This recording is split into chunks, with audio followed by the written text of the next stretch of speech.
Deep Threat Sports Network fans, welcome back. You're here with Bryant, Nolan, and myself tonight. And hey, we told you we're going to keep rolling along with these win totals, and now we are on the SEC. This is a much-weighted conference. I feel like a lot of people in kind of the area that we really are from in the Midwest and do our shows from, I feel like people love the SEC and are really anxious to hear how we dissect this. It's kind of why we saved it for last. Also, Bryant, myself, everybody knows are big Mizzou fans. May hear them tonight. May not. Got a surprise for you. We'll see. But we're also cutting this in half like we have all the other conferences. So we'll have the first half tonight, and then the next half next week. And then we'll wrap up kind of the Power Four. And then we talked about how we're going to get into the Group of Five, some teams that we want to talk about there that we feel are pretty relevant and should get a whole lot of attention and not just be forgot about. We want to definitely make sure that we're covering as many teams as we can, especially the main contenders. Nolan, Bryant, fellas, how we doing? I want a real quick update, actually. I want to talk about how we are in the Pick Six Previews magazine that's coming out soon. It was supposed to drop July 10th, did get delayed till over the weekend. So make sure you're looking for us in that. We will be on that. We will be in the Mizzou page like we have talked about before. Really exciting stuff there. Also, we've been dropping shorts on Facebook, on YouTube, on TikTok, on Twitter, X, whatever you want to call it. Make sure you're catching up with all of our buzz. We're really trying to get out there and get this thing humming now. So thanks for all the supporters that have been with us so far. Nolan, Bryant, now, how you fellas doing? Doing great, man. We are less than 50 days away from college football. So counting down the days. Once we finish this SEC conference, we'll finally be talking about the season and some Heisman talk and whatnot. So I cannot wait. Nolan? Yes, sir. Rolling through it. I'm enjoying going through each team individually. Normally, it's kind of conference by conference for me, but then looking at each team, I'm truly finding a little bit more than I thought I would on each team. Yeah, that's what makes this so cool, right? Is, a lot of shows out there or whatever you may listen to don't necessarily always dive in team by team. I mean, some shows do, some shows don't. But what I find really interesting is you made a great point right there is like there's some things when I dove in on this Mississippi State team that I didn't necessarily know about Mississippi State going in. You just kind of look at these teams surface level if you're not really doing the breakdown that we're doing. And that's why we're doing this. So if people listen to us, they don't necessarily have to go do that homework. We're doing the homework for you, and then we're kind of bringing you the spark notes, if you will, on these teams. So you guys can listen to us, take the analysis that we give, run with us, go against us. If you're going against us, let's not forget, this show made a lot of money last year. So don't fade us. You might want to ride with us, and we're trying to stay hot 2 years in a row. Fellas, this is awesome. Let's get into the SEC. But first, I think Nolan might have another question for us. This is a surprise. Bryant and I aren't necessarily ready. So Nolan, take us away. This one is a little bit less technical question than we've had the last couple weeks talking about, the next dark horse to win a championship or what would you rather have on your team, running back, wide receiver. This one is just truly an opinion based. And it is if you got to take one weekend out of this college football season or just in the future, what weekend would you take as a vacation and plan your entire weekend around this college football game or the college football season? To let these guys think about their answer here a little bit, I've already thought about mine, and it actually happens this year. So I'm a Florida State fan, as you all know at this point. I would choose it's November the 1st. Florida State plays at home versus Wake Forest. It is a noon kickoff. Wake Forest is not great. I'm hoping Florida State is better this year. So, hopefully have it wrapped up or at least looking pretty nice around halftime because also on November 1st, Florida, Georgia kick at 2:30. So if you catch the first half of the Florida State game, they got it wrapped up real nice. I'm all happy. Let's take a drive down to Gainesville. I'm going to miss first kick. I understand that. Gainesville is not a super short drive from Tallahassee, but I get to catch the meat of what matters at that point. I'll probably get there the middle of the second quarter, grab my seat, and I get to watch middle of second quarter on. And truthfully, depending on what you think about Florida, that could be a game that decides the SEC championship, or it could knock somebody in or put somebody in the college football playoffs. So, boys, what you think? Hey, I don't hate that. Bryant, what do you have in mind? A question for Nolan, real quick. On your weekend getaway, are you switching polos when you go to Gainesville, or are you keeping the Florida State one on?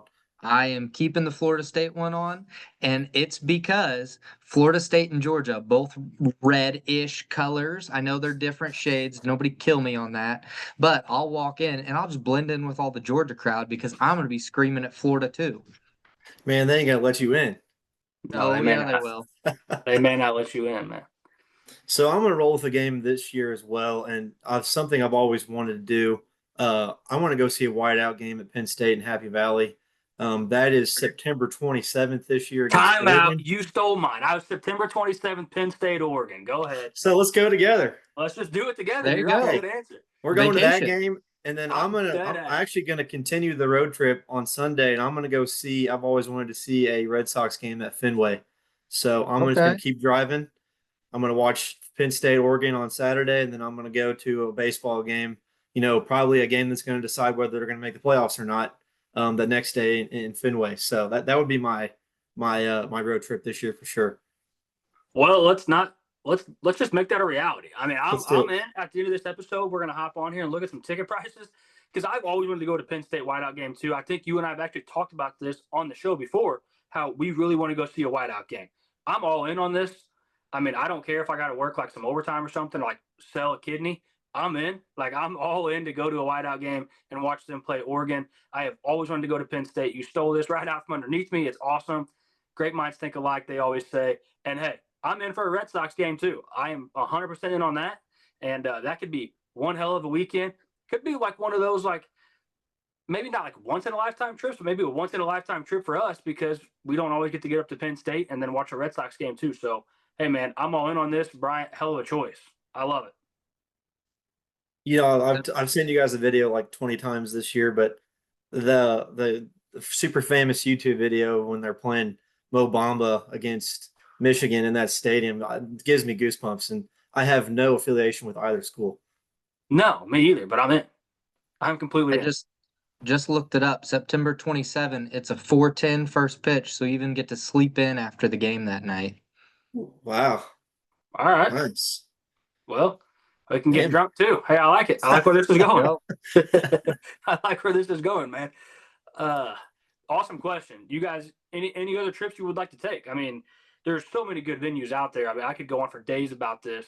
And I think we talked before on this show about how like the Big Ten is one of those like historic type conferences that have really traditional and badass venues with lots and lots of seats.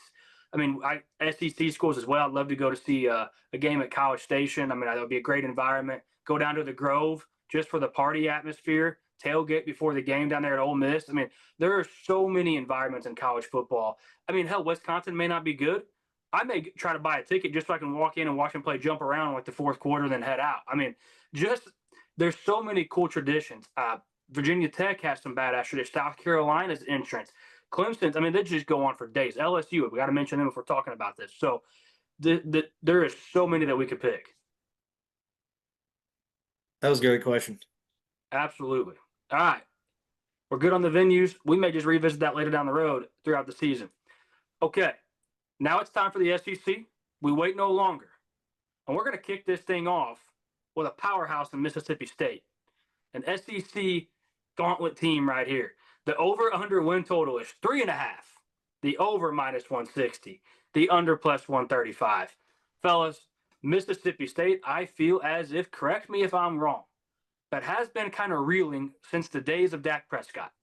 I do have, and this is obviously going to give it away because we're talking about them, but do you guys know that Mississippi State was the very first number one ranked team when the college football playoff rankings began in the year that they began? They were the very first team to be ranked number one. I did know that. I mean, Insane. that is unbelievable. I think we could have asked that question like on our socials and we would have had every team maybe listed except Mississippi State. So that's a fun fact for you there. This Mississippi State team now has Jeff Lebby early on in his career there. I think this is year 2, if I remember correctly, for Jeff Lebby. 2-10 last season. So not the start you're really looking for. But this is also not a star-studded team, man. And this is a gauntlet of a schedule, gauntlet of a conference. The number 17 portal class, though, so kind of something you can hang your hat on there a little bit. They completely redid both sides of the ball, especially in the trenches. They are gutted on both sides in the interior and completely revamped it. So hopefully they find something there. Blake Shapen is back at quarterback for them, so a little bit of stability. Fellas, I don't feel great about this football team. That's why their win total is so low. It's right there. Proof's in the pudding for you. Bryant, where do you have this Mississippi State team? Personally, I got the under at 3. I don't think they win an SEC game this season. They basically lost so much, and yeah, they have the number 13 portal class, but we've seen total transformations like this happen, and it doesn't always seem to work out. I do think Jeff Lebby is a decent coach. This team has just struggled ever since Mike's passed away. So tough, man. They did bring a decent running back in from USC, Fluff Bothwell. He ran for 7 yards a carry last year on a good USA team. But other than that, the only other way this team's going to have success is they got to be better on the defensive side of the ball. They only had 10 sacks all of last season, and 6 of those were in 2 games. So I don't really see a whole lot here. I only have 2 toss-up games, but I have them losing both. I got them beating Alcorn, Northern Illinois, and Southern Miss. I have them on the under as well, but I will take the under at 2. I don't know how much you guys know about Southern Miss, but the team that won their conference last year, Marshall, they let their head coach walk. He went to Southern Miss, and he took more or less the entire team with him to Southern Miss. And Marshall was legit good last year. I don't feel confident that they can beat Southern Miss this year. So I'm pretty easily on the under. And as a side bet, everybody go take Southern Miss on anything and everything inside of their conference. They will win the conference this year. Pretty juicy, too, if I remember correctly. I am on the under as well. I am at 3-9. This is one of those, again, I've talked about. When it's so low, just don't bet it. Just stay away. Unless you somehow think they're going to win more than three games and bet the over, but it's still at minus 160. I do not love that. This is going to sound pretty crazy, to be honest with you. I do have that Arizona State game kicking off the season as a coin flip game. I think Arizona State wins it. Let me preface that. I think they win, Arizona State. But I think it's a closer game than you'd think. Arizona State kind of has a little bit of that hangover coming out of the playoffs. They do lose their bell cow and Scatterboo. We talked about that before. This Mississippi State team, it's a home game for them. You know, can they get the crowd bought in? I think this place will be a packed house because and now listen, unless they lose the week before to Southern Miss, and then they're probably not showing up. But this being their first home game, the bell cows or whatever they got going on there are going to be going ape shit. I think that they can maybe rattle Arizona State a little bit and keep it closer than people think. And then you come out of that game and you should beat Alcorn and you should beat Northern Illinois. I've talked about that many a times. After that, I'm with you, Bryant. You do not win a conference game. I think by that point, the wheels are off. It's evident that you are not good again. And you just buckle up and say a prayer that you at least get 10,000 fans to show up to your home games, because I think it's going to be pretty ugly again. And I have them finishing, at 3-9. It sounds like there's 100,000 fans in there with them cowbells. I don't Yes, know it how does. They that's. make I it don't know how loud. that's. I don't know how that's illegal. They're gonna personally, need but they're gonna need more than cowbells. that's a good point about Arizona State, though, Colin, because if we look back at last season, I mean, Mississippi State almost beat them. Arizona State had to make a late fourth quarter rally to win that game. Different teams still think Arizona State is much better, but that is a good spot to look for a possible toss-up, possible upset type game for sure. Well, there's two things with this a little bit, and Nolan touched on it with the Southern Miss thing. Like, if there's one game on this schedule that Jeff Lebby has had up in their locker room for like 5 months, it's that Arizona State game.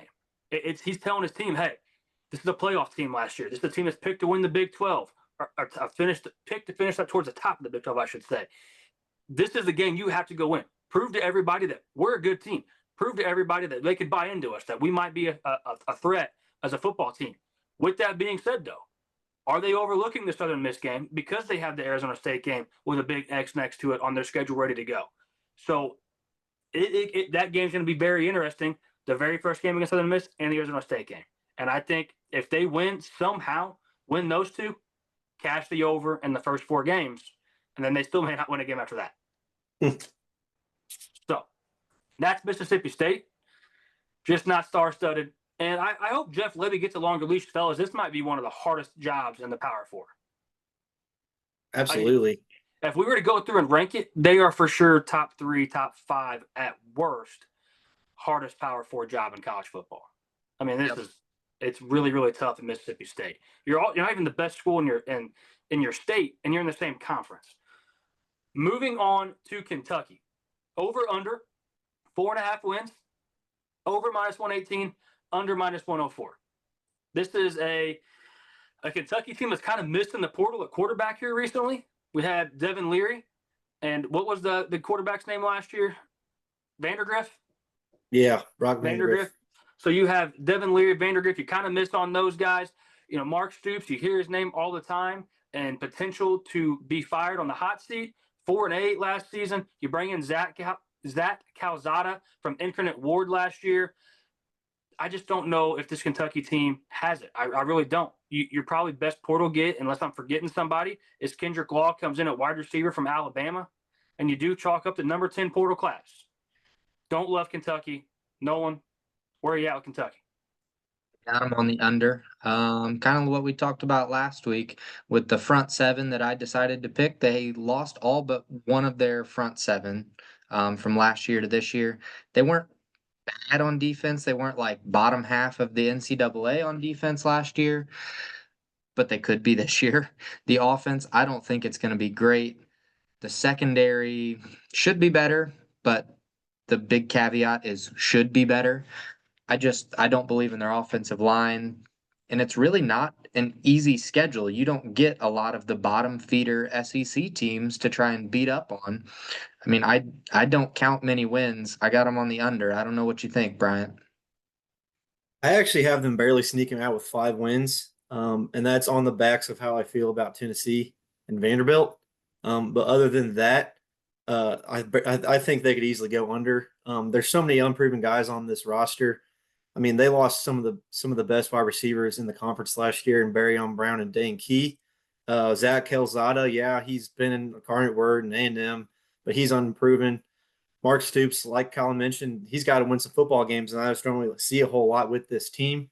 They could not run the ball last year. I think they losing Kelly from what's his name? He's on the Bills now. I can't remember his name, but he was really good running back. Losing him just kind of set the running back room back, and then they haven't recovered from it. And also, Vandergriff took a bunch of sacks last year. So if they can somehow fix that even a little bit, I think they'll be better. But I don't see it. It's kind of like Mississippi State. They're going to have to piece together a lot on this team with unproven guys from all over the country. So I got them at the over, but barely. I threw up that bullseye in the middle of that. It's a new feature here. I like it. And I threw it up there because you mentioned Dane Key and Barryon Brown. Great points. Those guys leaving is detrimental because, to your point, they were really, really good SEC receivers last year that nobody really talked about as much because they played for Kentucky. So I'm glad you pointed that out. Let's also point out that the last Incarnate Ward great quarterback was Cam Ward. Can Zach Calzada do a fifth of what Cam Ward did? Probably not. So I'm on the under. I'm at like really 3.5, leaning 4-8. And this is a pretty tough schedule. They obviously should win the Toledo game, Eastern Michigan and Tennessee Tech. Those should be your layups. I have a coin flip win against Vanderbilt, so that gets them to 4. I have a coin flip loss to Louisville. So if I go at my highest, I am right at 4.5. But with Ole Miss, Texas, Tennessee, Florida in your home games, probably not going to win any of them. South Carolina, Georgia, Auburn on the road, man, good luck. And I think the later you get in the season and the less this Kentucky team kind of shows up, you could kind of see them get to what we like to call a little bit of a quit watch and just kind of going through the motions, not really playing to win football games. They're just trying to get out of there without getting their asses absolutely beat. So maybe if they still got a little bit of life in them, they can win that Louisville game at the end of the season and get them to 5 for me. But I'm pretty comfortable at 4 on this one, fellas. So under for me as well again. Kentucky just lost their their offensive coordinator to Louisville. It was Mark Stoops' right-hand man, just jumped ship, went to Louisville not terribly long ago. And they only have one recruit for next year's class right now committed to them. I think writing's on the wall for Mark Stoops. It's a pretty hefty buyout, though, if I recall. And I was going to say I don't know if they'll do it because it's so hefty, but I mean, dude, they flat ass ponied up and got rid of their basketball coach. So I Yep. mean, they're not afraid to spend some money, and then they went in and hired a good basketball coach right after that too. So they're really not afraid to spend some money.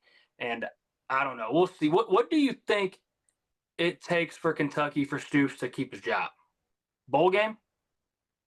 If you can get to a bowl game, I think you're Yeah, pretty safe because that means you're going to have to beat somebody like a Louisville, like an Auburn, a Tennessee. You're going to have to get some of those games to actually get to a 6-6. And if you tell Kentucky fans you're going to beat Tennessee, you're going to beat Louisville, I think they're already pretty happy with that if you just let them have that. yeah, I'd say bowl game's probably the floor.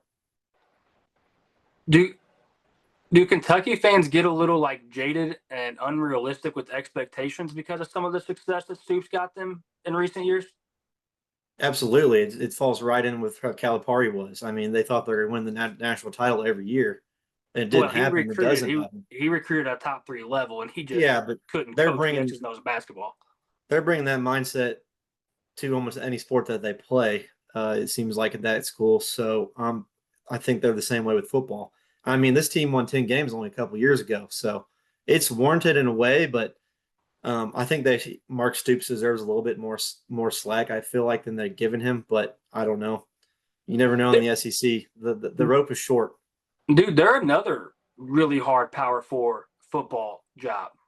I mean, they are really, really tough as well. I mean, not Mississippi State level, but I mean, they're probably honestly not that far behind. So I think they get a little too high of expectations too. I feel like they should. I know you want to get past bowl games every year and touch 9-10 wins every once in a while, and that's honestly what he's done. So I feel like if you just get back to a bowl game, I think you got to keep him around because I think he's a good coach. So that's You what gotta remember, fan is short for fanatics. Everybody's crazy. Yeah. I think you can say that about every college football fan base. You have one good season, I expect it to happen next season. Yeah. Mhm. All right, fellas, that's enough about the Kentucky Wildcats football program. This isn't a basketball show. Moving on to Oklahoma. The over-under is 6.5. The over -178. The under +144. Speaking of hot seats, speaking of teams that may have to make a coaching change, Brent Venables.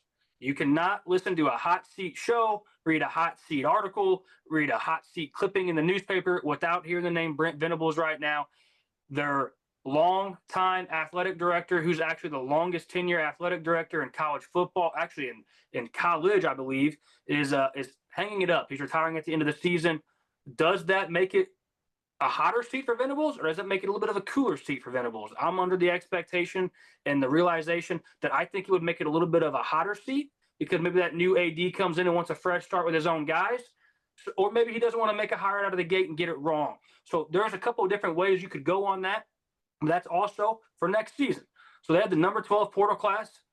Everybody's talking about John Mateer bringing him in.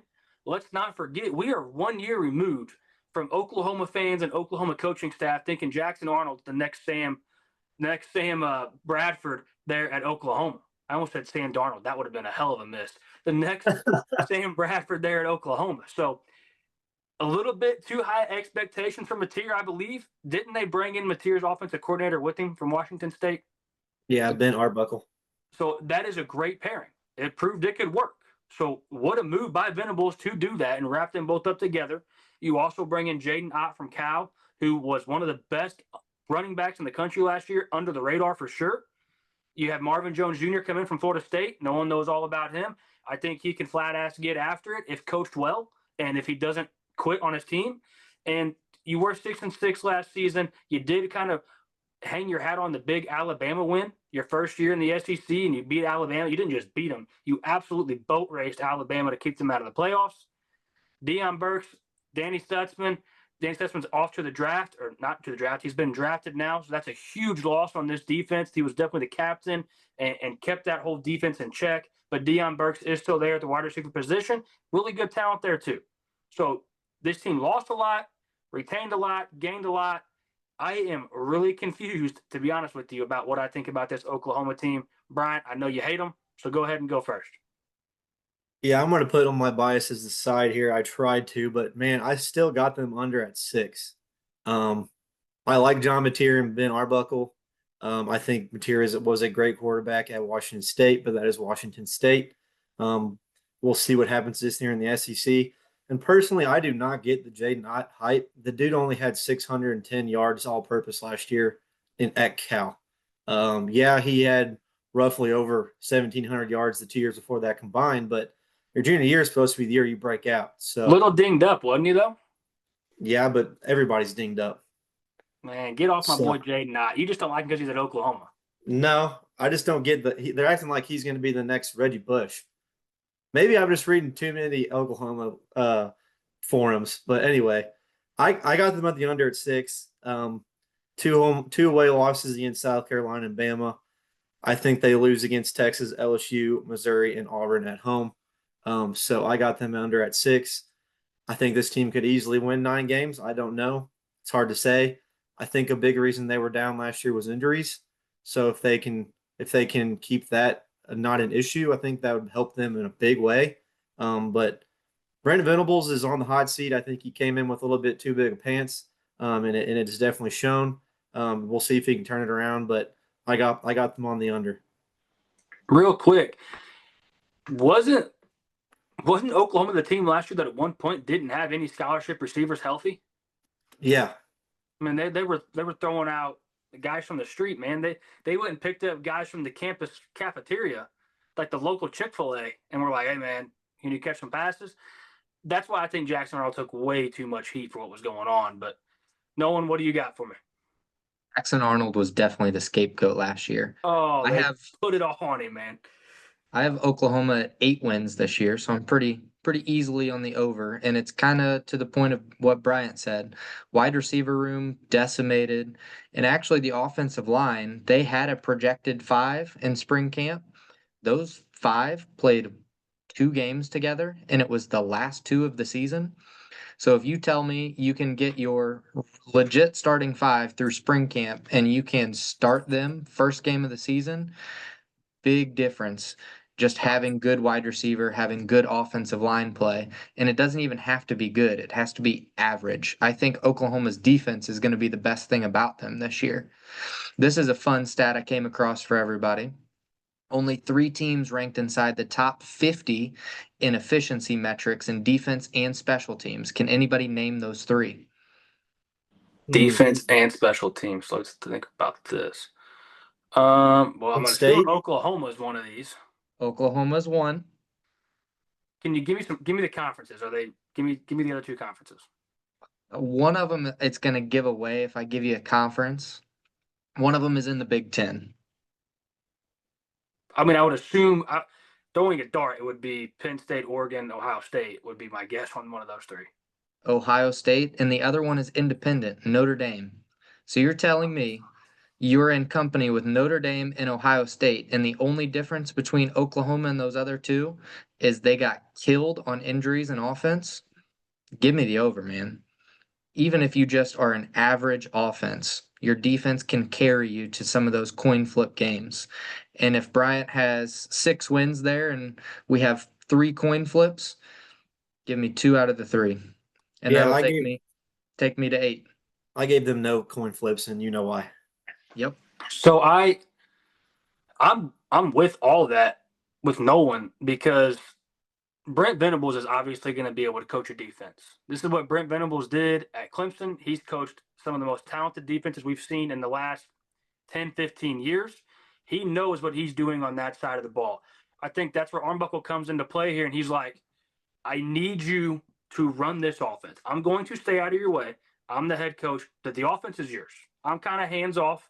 I'm just going to be a head coach when it comes to us having the ball in our hands. Don't do anything stupid. John Mateer needs to take care of the football for this team to have success and hit this over. I am also at 8-4. I cannot believe I'm saying it. I also think that Oklahoma used Jackson Arnold as a scapegoat all last season. The guy had nobody to throw the football to. The offensive line was pretty banged up. I mean, there was nothing working truly on the offensive side, and he had nothing to work with. So I have them 8-4 and pretty comfortably on the over on this. I have them beating Illinois State, Michigan, Auburn, Kent State. Those are the home games. The first 4 home games. I also have them beating Temple. Excuse me, that's an early away game. And then coming back, I had them losing to Texas, losing to South Carolina, losing to Alabama. This is really going to piss Bryant off, but I have them beating Tennessee, Ole Miss. I have them coin flip beating Mizzou, and I have them losing to LSU. The reason I do lean Oklahoma against that Mizzou game is, one, I'm trying to be as unbiased and as realistic as possible, and Oklahoma having home field in that football game is going to be just as important as Mizzou having home field against Oklahoma last year. That is a game that you're not going to be able to even get a standing seat. You're not going to be able to park within 25 miles of Norman, Oklahoma when Mizzou comes to town and they're revamping this thing and it's back at Oklahoma. So unless at that point the wheels are off for Oklahoma and this goes completely sideways and the John Mateer experience does not work, I do think they clip Mizzou, and that's really unfortunate, but I have to be a realist on this. So I am Oklahoma 8-4.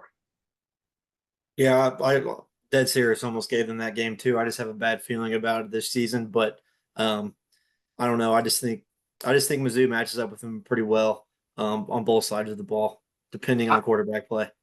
I think that, and this is really foreshadowing, but I think that'll be a really low-scoring game. I think both teams bring great defenses to the table, and I think it really comes down to which transfer quarterback can make bigger plays in big-time moments in that football game. Which transfer quarterback in Bo Pribula from Mizzou or John Mateer from Oklahoma can go in and convert on 3rd and 7, 3rd and 8, because it's probably going to be 3rd and long quite a bit in that football game. So a high 3rd down conversion rate is going to be, in my opinion, the difference maker, and I'm really foreshadowing when I say that, but I can just see it now. So Oklahoma, I think they do have a better season. Anybody else on Oklahoma? Moving on to Auburn, and wow, they're in the news a lot lately. The fans are not in love with Hugh Freeze at the moment, playing a ton of golf. I think the guy is living at the links, not doing a whole lot of recruiting, just trying to go out there and win country club trophies. The over-under is at 7.5. The over at -168, the under at +136, 5-7 last season. It is honestly Hugh Freeze or bust this season. Like it is win at all cost or pack your shit and we're moving on, because I don't think they're in love with him right now. He should have really got this thing going last season. You had a pretty good recruiting class, and you bring in the number 8 portal class this year. Tons of transfer class depth, especially on the defense side of the ball. You also have Cam Coleman that you retained. Looks like at one point he might hop in the portal and bounce. You keep him there. You pay him. You give him what he needs to stay with you at Auburn. You bring in that quarterback we were just talking about in Jackson Arnold, and it sounds like Nolan and I believe in him a little bit more than most people. You also bring in Eric Singleton, who was the top, or one of the top, if not the top, transfer player in the whole entire portal class from Georgia Tech, and Eric Singleton. This could be a really good football team.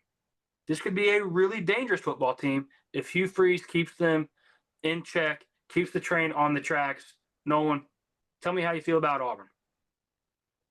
Back and forth. I think this line is pretty dead on at 7.5. I find myself at either 7 or 8 wins, depending on which coin flip games you give. I think you kind of hit on all the big points for Auburn. Really, the only other thing that I'd like to add, kind of what you said, they gave up a lot of leads in the fourth quarter last year. A ton of leads. They had a pick six to lose the game with 2 minutes left in the game. They had a fumble to lose the game with 3 minutes left in the game last year. If you just take care of the football, you win both games and you end up with a much better record, and people are probably a little bit better, feeling a little bit better about Hugh Freeze. I think what they brought in is really going to help them. This is a line I would stay away from, if I'm being honest. I have them at either 7 or 8 wins. Just depends which coin flip games you give them. Yeah, I got them bouncing back this year. I got them at 9 wins. My only losses are Alabama, Georgia, and A&M. Honestly, boys, do we think it's going to be Jackson Arnold? Because Deuce Knight is still there. He's a decent quarterback. Yeah, he's a freshman, right? I mean, this is Yeah, he's comes in with a lot of hype. So He did. I I mean, do. I think he would have been like damn near the starter at Notre Dame if he would have stuck it out there before he flipped over to Auburn. So, Yeah. but So do you I do think think it's Jackson gonna. Arnold's that bad? No, I don't think so. I think people are high on Deuce Knight still, honestly, but I do think it's going to be Jackson Arnold. I But think this is just theory, I guess I would say. Auburn played so many freshmen last year. I say sit the young guy at quarterback, let him figure out the Mhm. offense, learn the playbook, figure out how to be a college quarterback. Even if Jackson Arnold is your scapegoat again this year for Auburn, like he was last year, let him do it. Just play Um, for next year. I think Auburn is one of those teams. They're not going to be an Ohio State or a Georgia competing every single year. I think they're going to be on a 4 or 5 year cycle of, hey, let's go win the national championship. That's next year for them. If you give me somebody that I can play the stock market on, I want Auburn stock and I want it about middle of the year this year because I think it's going to be probably a little bit down looking at some of their early games this year. I would buy their stock then and I would bet on them to be a national champion contender next year if they get to keep all their players. Yeah. so I'm going to answer this question too real quick, Brian, because I like it. If you're Hugh Freeze and you're on the hot seat, are you putting your salary with Jackson Arnold or a true freshman coming in? I'm going Jackson Arnold. And also, another avenue to look at this is if you lose one of those early games and you suck, I'm just going to blame Jackson Arnold like Brent Venables did. He sucks. It's Jackson Arnold, man. I don't know what to do with the guy. He's terrible. Now we're going to play Deuce Knight on October 18th against Mizzou. We're going a different direction. Hope you win a few games with him, and then you can tell the boosters and everybody at Auburn, well, I got my quarterback now. I had to work through some. I got my guy. Keep me. I'll keep him, and we'll work to this next year. Like kind of like what Nolan's saying. So, I mean, you got to start Jackson Arnold. You got a scapegoat. So Yeah. And finish off what I was going to say after I asked that question. I just had it written down here. I do think this is one of the best receiving corps in the league, personally, with Singleton and Cam Coleman. yeah, Nolan and I talked before the show real quick that Cam Coleman's going to be up there with the top echelon, I feel like, in the country yeah, as far as wide receivers are concerned. yeah. They returned 9 starters on defense. Their offensive line is completely intact. They lost one player there from this past season. Um, their biggest issue was turnovers. They were minus 20 the last 3 years combined. Nolan kind of mentioned that was an issue last year and why they lost. If they can even cut that in half, I don't think we're having the Hugh Freeze conversation. And this team is probably at 8.5 win over, maybe even 9.5. So I think this is a bounce back year for Auburn. Tough place to play down there in Alabama. And they seem to always play the Tide close, regardless of how good or bad they are there at the end of the season, too. So, going to be a fun team to watch, I think. But this was a tough one to pick. I just had them falling over at 9 wins. So I'm about to go a crazy direction with this. If Jackson Arnold and this transfer class and Hugh Freeze and they all mesh and they all click, you could legitimately see Auburn being an 11-1 football team. Truly. If everything goes to plan like they think it should. Because if you look at this schedule, it's tough. You got Georgia and Bama, and we just talked about how I think Oklahoma hits the over. But truly, if you do what you're expecting to do, you're probably only outmanned in the Georgia game. The Bama game, like Bryant said, if anybody watches college football knows that even if Auburn sucks, they give Alabama one of the best football games of the year every time. So you're not out of that game just because of the situation.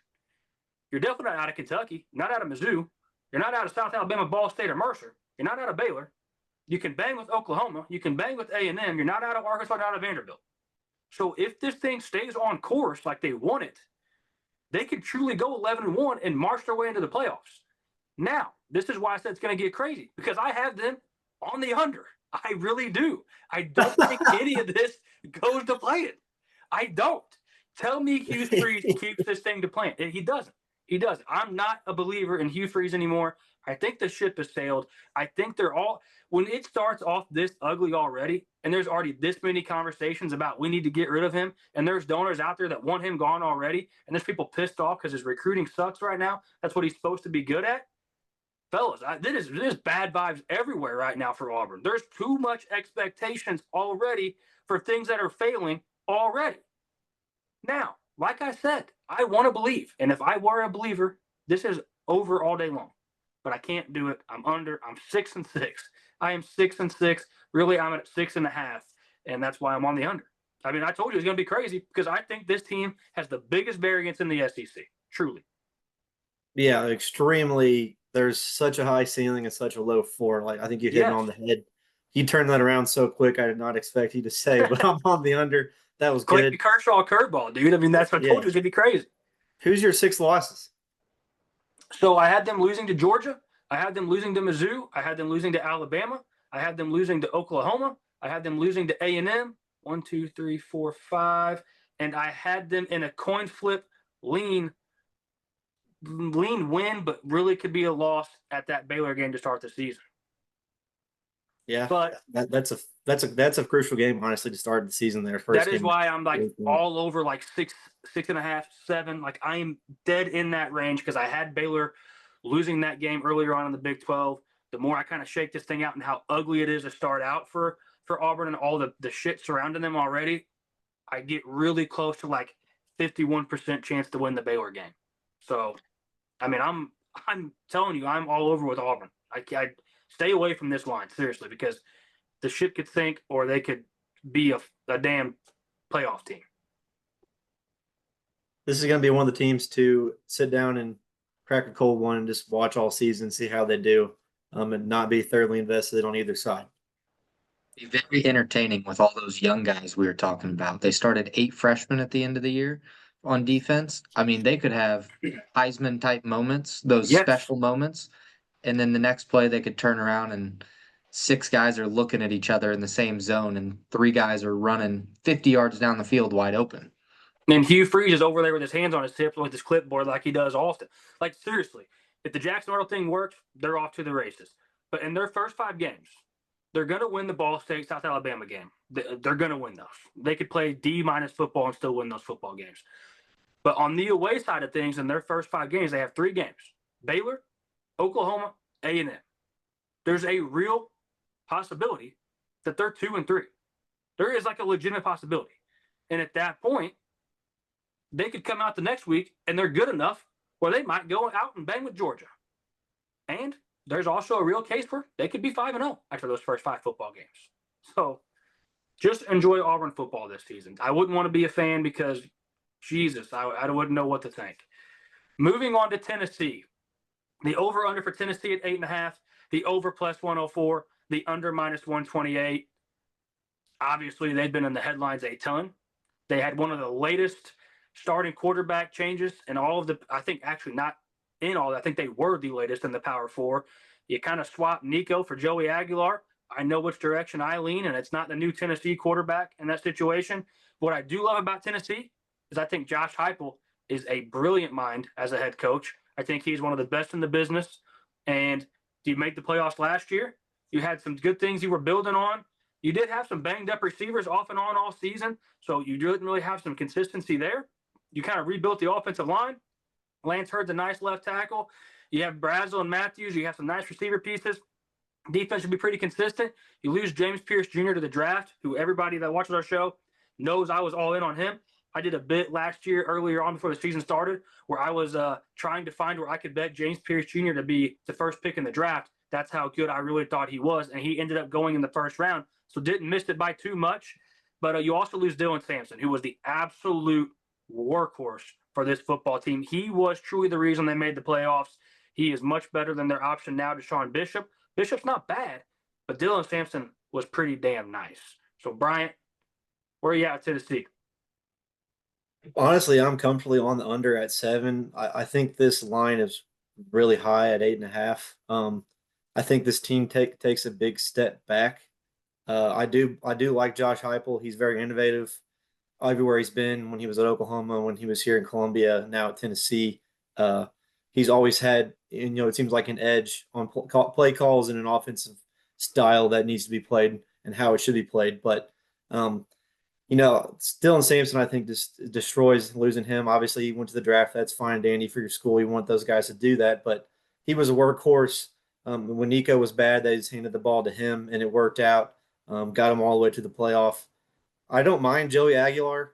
the dude, honestly, if you watch him, kind of reminds me of like Jameis Winston in the NFL, where he's going to throw 30 touchdowns, but he's going to throw 30 picks.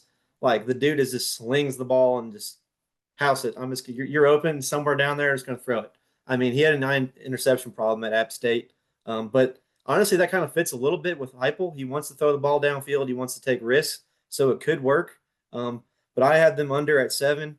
I have them losses against Georgia, Oklahoma, Bama, Florida, and I actually gave Kentucky the win. That was kind of my upset here out of nowhere. But they could easily be at 8. They could easily be at 6. I just think they take a step back from last season and miss out on a playoff berth again. I'm thinking the same. Looking at him, I don't really see a whole bunch of, yes, this is going to be a great player for them.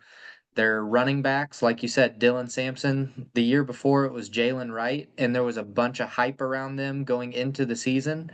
I don't hear that same hype about their running game. And they were one of the best running offenses in the SEC last year. Mm-hmm. I don't hear that hype. I don't hear great things about the quarterback. I don't hear great things about their offensive line. They lost James Pierce. They lost 3 safeties in the spring transfer portal and then had to go replace all 3 safeties in the spring transfer portal. And they also don't use the transfer portal. They're not as bad as Clemson used to be, where they just refuse to use it. But they had 8 2 years ago, they had 8 last year, and they took 6 this year. I don't think it's a talented enough roster to just disregard the transfer portal like that. I have them under, same as you, Bryant. Well, not much is going to change here. I'm under 8.5 as well. I have them at 7-5. Same losses as Bryant. The Kentucky thing, that's a little wild, Brian. I didn't see that coming. I don't have them losing to Kentucky. I don't have them losing to Kentucky, but I do have them dropping the game against Arkansas at home instead. I think Arkansas is going to be a little bit improved, and I think they can give Tennessee a football game. Nolan, you knocked it out of the park. I mean, this is – I have nothing else to add. You absolutely smoked it. What do they really have? If I'm Syracuse in week 1, other than playing at Tennessee, why are we scared of Tennessee? I mean, if I'm Georgia, I mean, well, that's a dumb question. They're not scared of them. If I'm Arkansas, why am I scared of Tennessee other than playing at Tennessee? Same thing. Beat them last year. Exactly. I mean, Oklahoma, Vanderbilt, Mississippi State, probably should be scared of. Alabama, Florida, like this is just not that good of a football team. I think they regress, and if they hit the over on this, it's time to talk about Josh Heupel being a premier coach in college football, because that would be the only reason this hits. So I feel like Josh Heupel has had success. I mean, even when he was here in Columbia, it was like every year they're better and better and better. I feel like he's due for a year where it's kind of mid, kind of step back and reconvene and, get back to the drawing board. And I just feel like with what they have in this roster, this is probably going to be this coming season.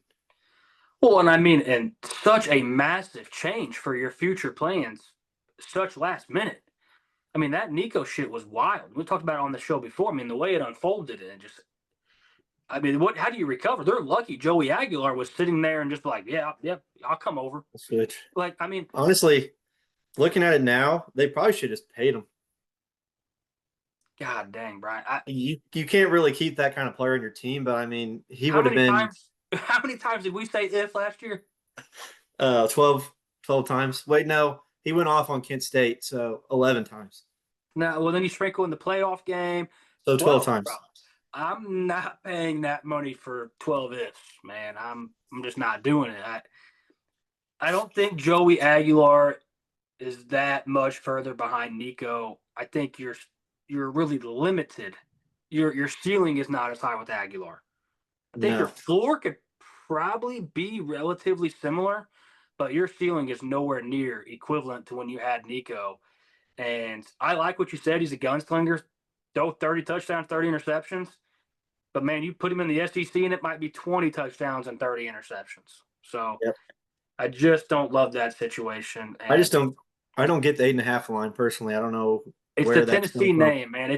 It's the fact that going to play a game in Knoxville is tough. That's what it is. And really, depending on and the proof's kind of in the pudding here. The books are low on Oklahoma, and they have them sitting at 6.5. The books are low on Arkansas. They're lower on Syracuse. East Tennessee and UAB aren't any match for them. New Mexico State's not a match for them. Mississippi State, Kentucky, win totals are low. And you play Alabama and Florida on the road, so they kind of chalk them up. And then you play Georgia at home, and they probably have them sweeping the rest if you look at win totals. If you break it down from that standpoint, that's the only reason I can think they get to 8.5. So I'm under, you're under, Brian, or no one's under. This might be a bucket under to surprise all the fans down the road. It's also kind of juiced to -128. So moving on to Ole Miss. Ole Miss over under 8.5, over -138. They are the favorite for that. Under at +112. This is also another team where just a revolving door, a team that really relies heavy on the portal. And let's be honest, though, Lane Kiffin does it nice. He had brought in the number 4 portal class again this season. This is something that he does really well. He's really appealing to the young, the late teens, early 20s type player who wants to go in with some moxie and have a little bit of swag and kind of be allowed to do their thing like Jackson Dart did. I mean, when you saw Jackson Dart, ton of moxie, ton of swag, kind of got to do his own thing, freelanced it a little bit at quarterback, and also had a really good coach to kind of lead him. And you have Austin Simmons replacing him, who, fellas, I think Austin Simmons is really nice. I think this is a really, really good quarterback. I think there is a chance for him to be a top 3 quarterback in this conference this season. And I think there's a chance where he could really get his name in Heisman conversations at some point if this Ole Miss team can hit. They were 9-3 last season. The defense is, I feel, pretty decimated. You're replacing tons of talent, but you do bring in Stribling from Oklahoma State to be a receiver for you. You bring in Harrison Wallace to come in and be a receiver for you from Penn State, kind of replacing Trey Harris. Caden Lee's still there, damn near 1,000 yards last season for him. Austin Simmons has the pieces in place for him at quarterback. The defense is a huge question mark for me. Bryant, you over or under on Ole Miss? I got them over at 9. Nolan and I talked about this team a little bit earlier on as well. This was one of the tougher games to pick, our teams to pick, in my opinion. But I believe in Austin Simmons. I think I believe in Lane Kiffin too. Yeah, this is a similar situation we've seen across the country where there's so many new guys off from the portal on this team, but he's done it year in, year out. But they have some young running backs and offensive line, a lot to replace on defense. But they brought in just enough the right guys to do that on both sides. I think this offense is going to score a bunch of points, and they're going to win a bunch of football games. The only teams I have them losing to are South Carolina, Georgia, and Oklahoma. If they can avoid a Kentucky game like they had last year where they lost a game they should have won, no doubt, I think that derailed their season. I think they'll be fine. And I read a kind of an interesting stat as well. In their losses last year, they were 8-20 in the red zone. If they can improve that, even 3 or 4 times, they're going to win those football games. So I believe in Ole Miss. Also a very tough place to play when they're at home, and they only have 4 away games. So I'm going to roll with the old Rebs over 9. Real quick, have you guys seen Austin Simmons rip it around? Could you imagine catching a pass from that guy in November? He used to be a relief pitcher for their baseball team until he hurt his elbow, and he was throwing mid-90s. You can only imagine what that's like with a football then. Jesus, imagine catching a 5-yard hitch in November 22nd or something. Knowing where you at with Ole Miss. Bryant said it. This is one that I think it's pretty dead on again. Although, kind of like you said about Auburn, I can see them with their only 2 losses this year. If everything hits, all of their transfer guys come in, they all kind of mesh together. I can see them with only 2 losses to Georgia, LSU this year.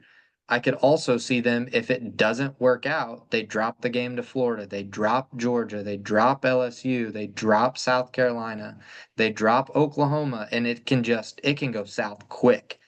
It's a team that I think has a lot of variance. If I'm being realistic, right between 8 and 9 wins is exactly where I have them. It's another one that I think is pretty dead on. There's a reason Vegas is still around, right? What's funny about you saying that's right where you have them, I have them dead nuts at 8.5. So I lean 8-4 more than I lean 9-3. Here's why. Every game you guys talked about, the LSU game, the South Carolina game, the Florida game, the Georgia game, the Oklahoma game, everything has to go pretty damn right for them to go 9-3 because those games are going to be tough. I talked about it. I think Oklahoma's improved. We've talked about it before. We haven't talked about them yet, but we've talked about it in earlier episodes. We think Florida's much improved. I talked about this before. I think South Carolina is a dark horse national title contender. I think LSU could be even more improved. Georgia is Georgia. So with all that being said, and all 5 of those teams being on their schedule, it is really hard for me to get to the 9-3. But I had them at 8.5, but I'm gonna lean under 8.5 at 8-4 this season, just for the show's sake, because I gotta pick something. So I am under 8-4. I think they lose the Florida game. Or sorry, I think they win the Florida game, lose the LSU, lose the South Carolina, lose the Georgia, lose the Oklahoma. That's where I'm at. And I only give them the Florida game because it's a home game for them, if I'm being honest with you. So I think this is a line that I'm not touching. A lot of toss-up games. A lot of toss-up games on the schedule. That's why it was so hard. I guess it's cliche, but outside of those games that we've all talked about, those 5 games, this is an easy schedule. But those 5 games, man, Jesus, good luck. And Austin Simmons, I mean, I love everything about him. Like I said, I think he could win he has Heisman potential. And if he can keep it on the rails, maybe, just maybe. So He's in the Heisman talks. They are 11-2. Correct. And their only losses are Georgia, LSU. And if he's truly top 2, top 3 in the Heisman, I wouldn't count him out of the LSU game. no, if he truly makes the Heisman conversation with the top 3, even top 5, they're 9-3 at worst. Yep. Realistically, probably 10-2 at that point. And he's good. I mean, we saw him last year against Georgia. Jackson Dart went down and he let him down, and they beat Georgia. He looked good in the game. I think he looked better season. I think he looks better than Jackson Dart in that game. I was really surprised they put Jackson Dart back in at one point. I mean, Simmons looked really good. I was super impressed. Moving on to Arkansas. Arkansas sitting at over under 5.5, over plus 106, under minus 130.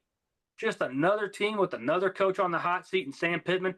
Fellas, I would have lost a boatload of cash if you told me Sam Pittman was coaching this team in 2025. I cannot believe we are still talking about Sam Pittman. But he's a likable guy. Like, you got to. If I could have one beer with one coach in the SEC, I'm picking Sam Pittman. And this dude looks like my kind of guy. We go to a barbecue and just pound Busch Lights. I love what Sam Pittman has to offer, just not coaching-wise. 6-6 last season. Taylor Green needs to take care of the football so they can make some improvements. You got Braylon Russell, Omega Blake. Omega Blake comes in from Charlotte. Should be a good little receiver piece for them. The number 16 portal class. Not tons of talent really outside of that, to be honest with you. I think Taylor Green's pretty damn good, though, and I think he could put the team on his shoulders a little bit in some of these games that are real coin flippy, and he could maybe give them the edge to go win the football game. I think if you don't go 6-6 and make a bowl game, Sam Pittman, this will be the last year we talk about you. Nolan, how you feel about Arkansas? Sam Pittman's done then. I got him on the under. I don't find many wins on their schedule. I look at Alabama A&M, that's a win. Arkansas State, that's a win. Mississippi State, that's a win. I'm not sure about the Memphis game. I don't know how you guys feel about Memphis, but they're going to be one of the teams at the end of the year that I think is going to look for that G5 bid for the playoffs. Memphis is not bad. And outside of that, I don't have a whole lot of teams that I think they can match up well against. Tennessee is another team that you can do a coin flip, but Tennessee's got a bye week before they play Arkansas. So I'm going to give the nod to Tennessee at that point. I can't make my way to 6. I can't make my way to 7.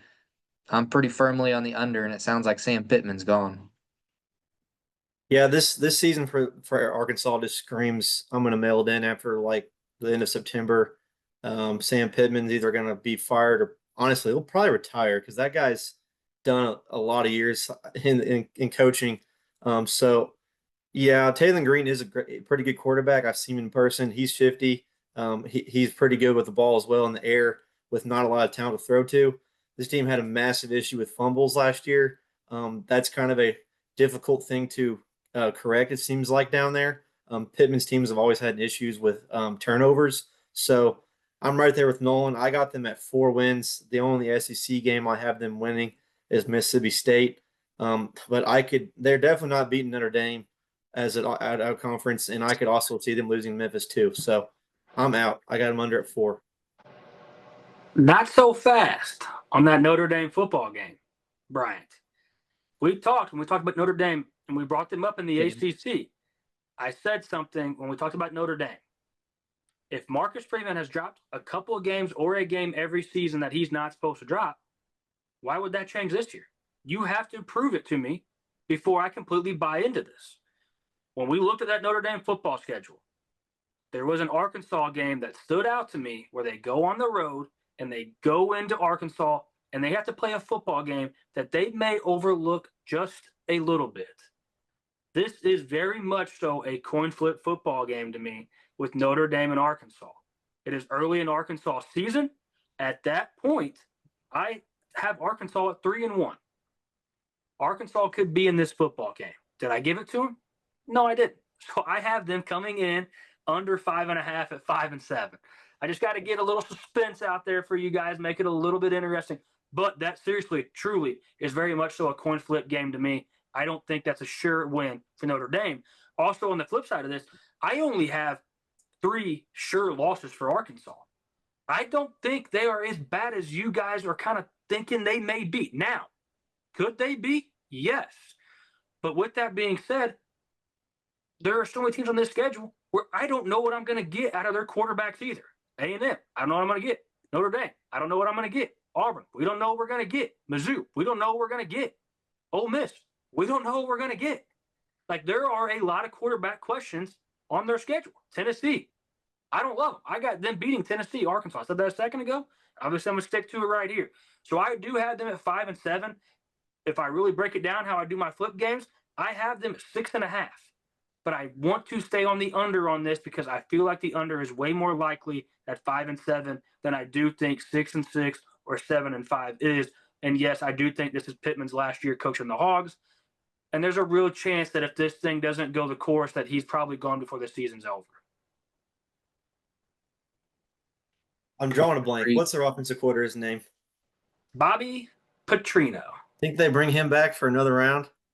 Yes. We said, if you remember right, we said last year on the show that this dude just sat here and hired his replacement as offensive coordinator. Like, he freaking loaded the gun and cocked it back and was just like, here, like, I'm going to go screw this up. I'm going to take the heat. I got you a job, especially as interim. There's some bad blood, though, in Fayetteville for Bobby Petrino, but maybe it's gone now that They've already brought him back, man. Yeah. I don't know.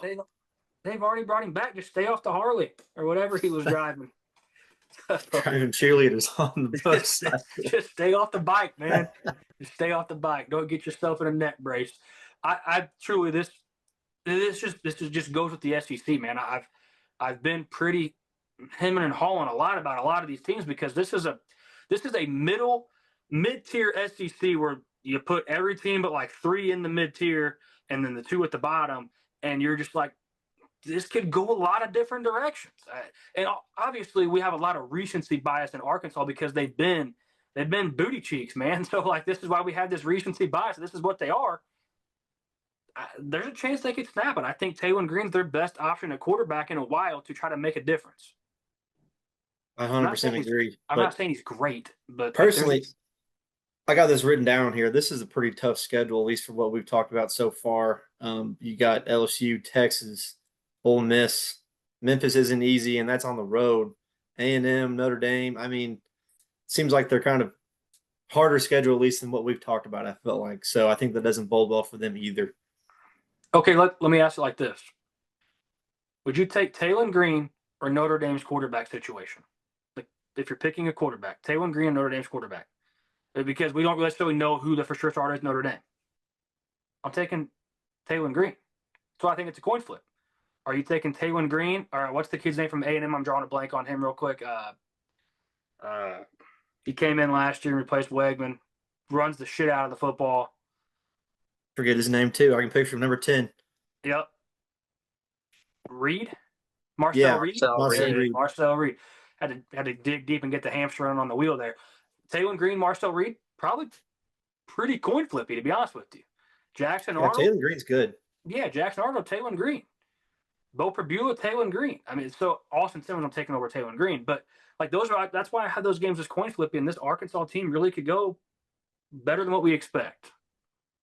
There's going to be another team right there with Auburn that's going to be kind of fun to watch and see how they do. They're going to win some games they probably shouldn't and lose some games that they just never had a chance in. Like look dead one week, come back the next, and be on life support and come and win a football game. Okay, moving on to the last team. I'm sure everybody could see this coming through a mile away. Nolan, why don't you tell us a little bit about what we have here in store for the last football team? For this episode. Last team we have for tonight, Mizzou. Over under 7.5 wins. The over is plus 120. The under is minus 150. I told these guys before we started, this is another line I'm pretty dead on. I mean, I'm 7 or 8 wins. I can't get myself to commit to one extra loss, one extra win. So I'm just going to turn it over to these guys. And I told them, convince me one way or the other. I'm riding with whoever's more convincing. Bryant, go ahead. All right, let's talk about our Missouri Tigers. I have them over at 9. Personally, this is one of the easiest schedules in the SEC. That's part of it. Second, this defense has a chance to be elite. 5-star talent at defensive end. We got a freshman All-American linebacker in the portal. Joe Catalon's back. He transferred from UNLV. He's going to be our safety, returning both corners. This team is going to be a defensive-heavy team, I feel like. The only question marks are on offense, in my opinion. It's left tackle and the quarterback. Is Bo Perbula, can he pass? I know he has an arm. I've seen it in person. We're actually working on the north end zone right now. The guys out there have seen it in person. He can absolutely sling it. Granted, that's 7-on-7. We've seen it in person. He can run the ball like crazy. He might be one of the better running quarterbacks in this league. Ahmad Hardy coming in on the running back position, freshman All-American, number 7 portal class. Drink just seems to have this team where he wants it. He said multiple times, yeah, you hype your team up, but he said multiple times this is the most talented team he's had. The only losses I have for them are Auburn, Alabama, and South Carolina. I think they win the rest. So I got Mizzou over at 9 on the backs of what could be in a very elite defense. To build on this a little bit, there were some things last year and everybody knows this, I'm extremely hard on Mizzou because I like Mizzou so much. It ruins my weeks. It damn near ruins my marriage on the weeks that Mizzou does not do good. Mizzou need to be better at throwing the deep ball. Mizzou need to be better in the red zone. And here are 2 things that I think they vastly improve on this season. It's throwing the deep ball and the red zone. I think Brady Cook could get out and run the football, right? There were times where Brady Cook was a way better runner than people thought he was. He was sneaky fast, and I think that's what bit teams. Bo Perbula is a better runner of the football than Brady Cook was. I think that makes your red zone offense a bigger threat. I think Bo Perbula can truly – we saw it with Penn State. They ran packages and took Drew Aller, who people are saying is the best returning quarterback in college football this year. Penn State removed Drew Aller out of football game to put in Bo Perbula in the red zone. Why should I doubt that at Mizzou? If we're removing Drew Aller, who we didn't have at Mizzou, and putting in Bo Perbula, why should I doubt that when it comes here? Now, obviously, you lose Luther Burden. Obviously, you lose Theo Weiss. Are those guys really replaceable? No, there's not many Luther Burdens in college football. Theo Weiss was one of the most underrated wide receiver 2s in college football. So replacing those guys, I'm not asking you to directly replace those guys. What I'm asking you to do is take a collective as a receiving core and replace their productivity. And honestly, give me more. Marquise Johnson is arguably one of the most underrated receivers that nobody talks about, an absolute burner that can get down the field and stretch the field and go get deep balls. If Bo Perbula can make those deep throws, I love what he has to offer.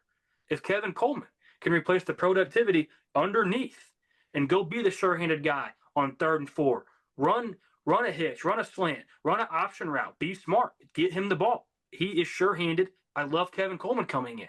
I think what they did with this receiving core is very underrated and goes very overlooked because everybody looks at it at surface level. Oh, they lost Luther Burden. Fellas, I'm here to tell you, Luther Burden did not impress me in the 2024 college football season. I'm here to tell you that right now. Everybody that watches our show knows I was a Luther Burden critic because the guy could have been arguably the best receiver and had his name in conversations with Ryan Williams and Jeremiah Smith talent level wise. He quit on his team a lot of football games. He sat on the sidelines and run a deep route, pull himself out of the game, go to the sidelines. I hate that shit. How are you tired? How are you? You ran a route deep down the field. You barely had any hands on you. Why are you tired? You're just pissed off because you didn't get the football. This team right here, if they play as a team all season long, Kirby Moore is a great offensive coordinator. Draw these plays up offensively. And let's not forget, we bring in Ahmad Hardy, who I'm telling you right now is going to be a top 2 running back in the SEC football conference. He is the real deal. I love that if we can retain him for a couple more seasons, this guy's the truth, man. He's running through a mother lover's face, dude. He is not afraid of nobody. I cannot wait to see what he has to offer. And I think that really makes this play action and Bo Prabula with the run pass option. I think that makes that so lethal and really goes overlooked. Bryant touched on the defense. I don't have a worry in the world about this defense. This is a top 3 defense in the SEC. We're going to win some football games 24-17, 21-13. Like they're going to have to get downright dirty. They're going to have to drag teams into the mud and just beat the shit out of them physically. You're going to have to out-physical and out-muscle guys. People don't think of that when they think of Mizzou football. They think of the Georgias and the Alabamas.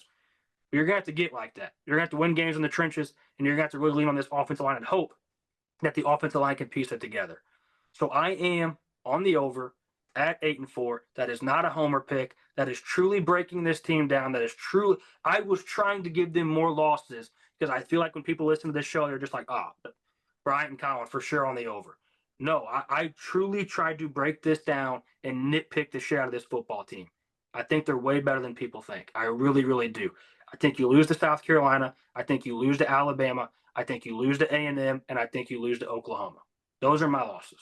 After that, the schedule's pretty damn easy. Yeah, and I'll add one more thing.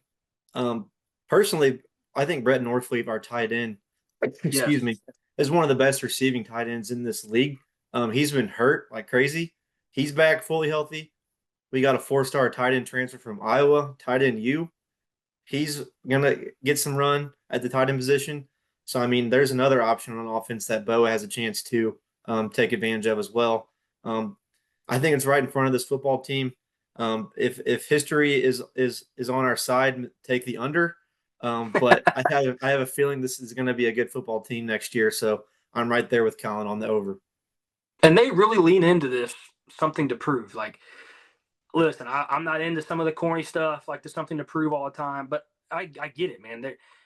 I'm not just saying I'm a Mizzou fan. They are one of the most doubted consistently and hated on college football teams in the country. Like, nobody takes them seriously ever.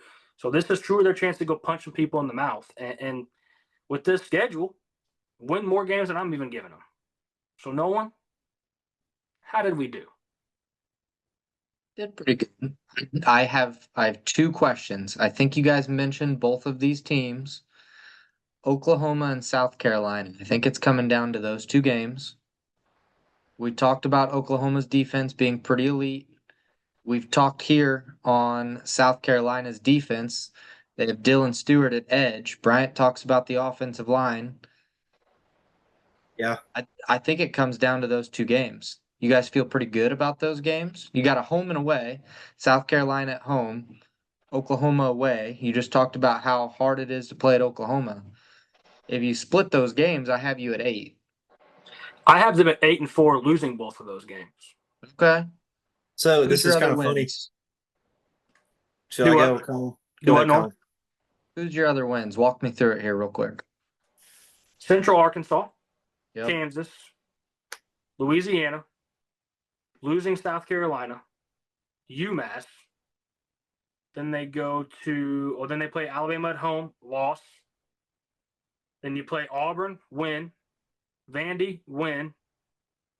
Then you have A&M, loss. Mississippi State, win.